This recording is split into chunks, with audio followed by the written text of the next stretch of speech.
Hi, my name is Mihika and I'm a part of Team 19 where we're going to present our language. So our language is called GRQL. It is a graph query language. It uses declarative form of programming, and what it does is it takes input in the form of a graph. These graphs contain nodes and edges which contain properties in the form of key value pairs. So in the scope of the language, we have implemented int, double and string for the data types.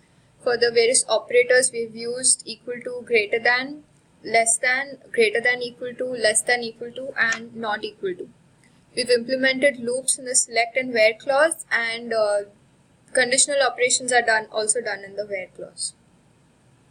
So I'm going to run the application now.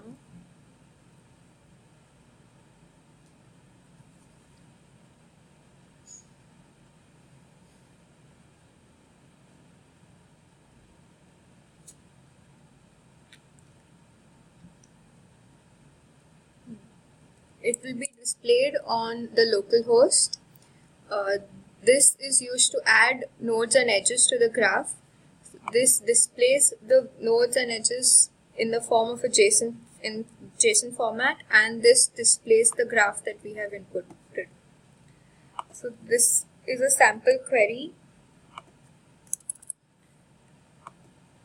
and on running we get intermediate code and the nodes and edges that we have used in the query, and this is the output graph that we get. With the various technologies we have used is Antler, HTML, CSS, JavaScript and jQuery for the front end. We've used IntelliJ and we've implemented it in Java Spring Boot for the intermediate code and runtime. For the internal working of the application, the user first inputs the query onto this text box, after which it is sent to the server. Then once it hits the server, it begins the processing by tokenizing and parsing it. Then the intermediate code is generated, which is sent to the runtime. The runtime then generates the graph and it is displayed back onto the web page. This is a sample query that we can use to display a graph. The various constructs that we have used are select, where and from. The tokens that are part of our grammar are select, from, where. Square brackets are used to identify the node starter and ender. Comma is equal to and. Colon is a separator between the keys and values. Forward slash is used to identify a node edge, start and end. So the edge will be written in between the forward slashes. Semicolon is used to end the query. Dollar is indicates a key and @ indicates value. This is a structure of the parse tree that we have generated, and Vaishnavi will explain the rest.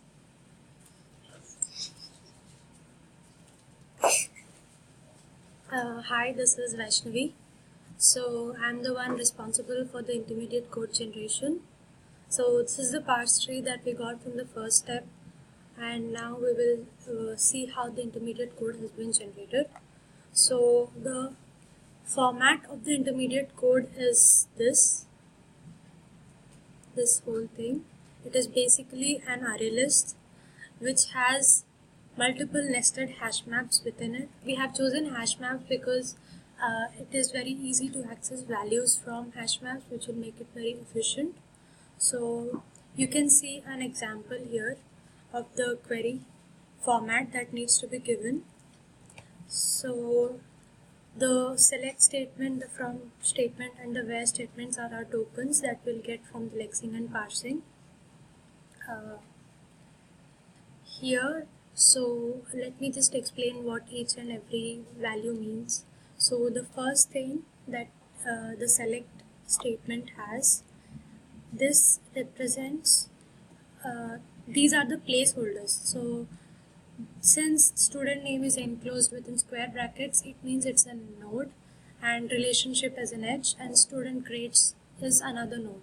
So the output of this query will be any values that will satisfy the condition that a node student name and student grades are related by that relationship. The graph is taken, this input of graph is coming from the web page that Mika just showed. There is a JSON format that can be edited right here, which you can customize your graph using this, or create a new graph using these nodes and edges columns here. So that is what graph is all about. And in the where clause we give the conditions that has to be satisfied for the output to be given in the format of a graph. So here student name, relationship and student grades don't really mean anything, they are just placeholders. So the actual values that a node has, like as Mika already said, a node has properties. So each property is a key value pair. We use those properties to query the graph. So this name is one property and its value Vaishnavi is the value of that property. So these will be the things that will actually be inside the nodes and not the student name, relationship and student grades. So the key value is identified using this dollar symbol and the values are identified using the @ symbol here. Okay, so this is another example which shows that we can take multiple values of a single node property, node, edge, anything. For any part of a graph, we can pass to multiple values that we want to match to this particular property. So here we can see what the output of the intermediate code will look like. So this is the intermediate code. So it is just an array list. So since there are three entities here, like one node, one edge and one node, so total there are 3 entities. So we will have an array list of 3 objects, 3 hash maps. So each hash map will contain the nodes that have matched to the where clause that we have given. So suppose if we have another query here saying student class, so this will be included here as another hash map of the same array list. Of the same hash map, we'll have just another one added to it. So basically, for an array list, the total number of values will be equal to the number of parameters that we're passing in the select statement. So the hash map of this name equals to another hash map. This is actually the node property where pairs given that have been matched to the graph.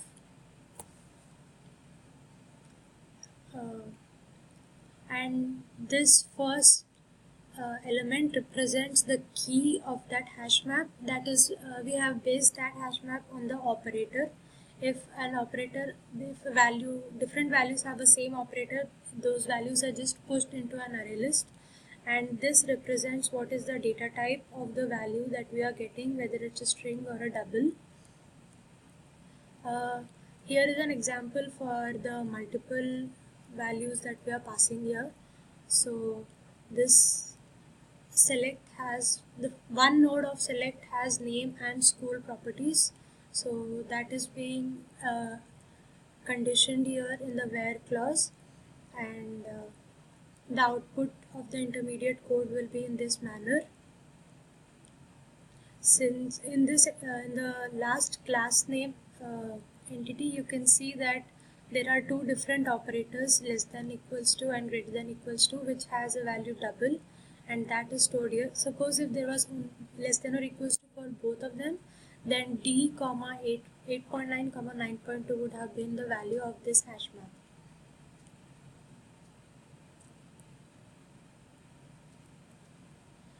So the graph representation and the runtime environment will be explained by Osama. My name is Osama and I will talk about the runtime part of the project. As we know that this project deals with graph query language, so the major part of the runtime is a graph representation. A graph is represented as a map of nodes and edges. So as a map, we need two values. First we have a string, then we have a node. We have another map that has a string mapped to edges. It helps in fast accessing of the nodes and edges if the labels are present. So we have implemented lazy instantiation of data types in our code. It's majorly done at the compiler side, and the runtime actually just makes sure that if it's a numeric type, it's dealt as a double when we're dealing with greater, lesser, or equal to of numeric values. Next thing that I want to show you is how to compile the code and how to exactly get it to running. So you will get the grql zip file, you just have to extract it. It's a very simple process to install the application. You just have to run the install.batch file. The only thing that you have to do is to make sure that you have java.home set up in your environment variables. So we run it anyway.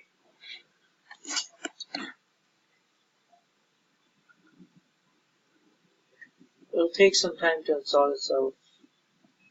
Once the installation is complete, you will see our target file over here. We will have classes and the complete application over there. The only thing that you are left to do is execute the code. What it will do is that it will run a Java Spring Boot application that will run on a Tomcat container, and you will be able to access the application on your browser. So I will run the execute.bat, and we'll see that the execute.bat starts. You have to ensure that you have port 8080 free with you. If it's not free, then we will have to see at which port the application starts. Generally tells you where the application will be hosted. Let's take a look. So here it says that the port which it has started. If your 8080 is not free, then you can see which port the application was started on over here. Now that the application has started, I will go to the application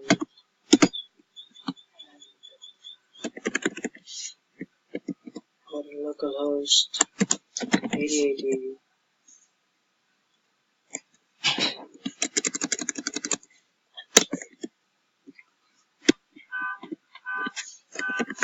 So we go there, we play it, and as you can see that it has opened up.